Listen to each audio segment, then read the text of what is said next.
नमस्कार. आज आपण पाहणार आहोत माण विधानसभा मतदारसंघाचा इतिहास. माण विधानसभा मतदारसंघ क्रमांक 258 आहे.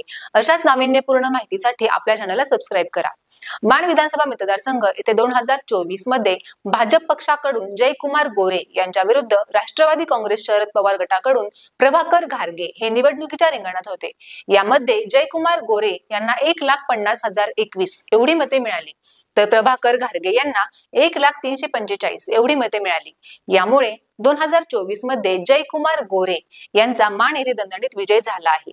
माण येथे 2019 मध्ये भाजप पक्षाकडून जयकुमार गोरे यांच्या विरुद्ध शिवसेना पक्षाकडून शेखर गोरे अशी लढत झाली होती. यामध्ये जयकुमार गोरे यांना 91,469 एवढी मते मिळाली होती, तर शेखर गोरे यांना 37,539 एवढी मते मिळाली होती. यामुळे 2019 मध्ये जयकुमार गोरे हे आमदार म्हणून निवडून आले होते.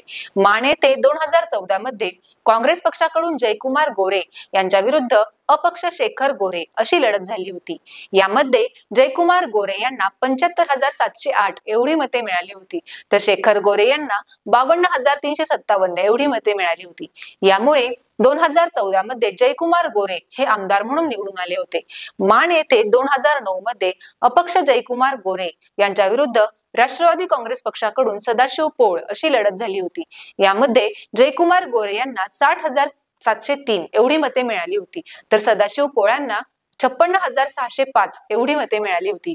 यामुळे 2009 मध्ये जयकुमार गोरे हे आमदार म्हणून निवडून आले होते.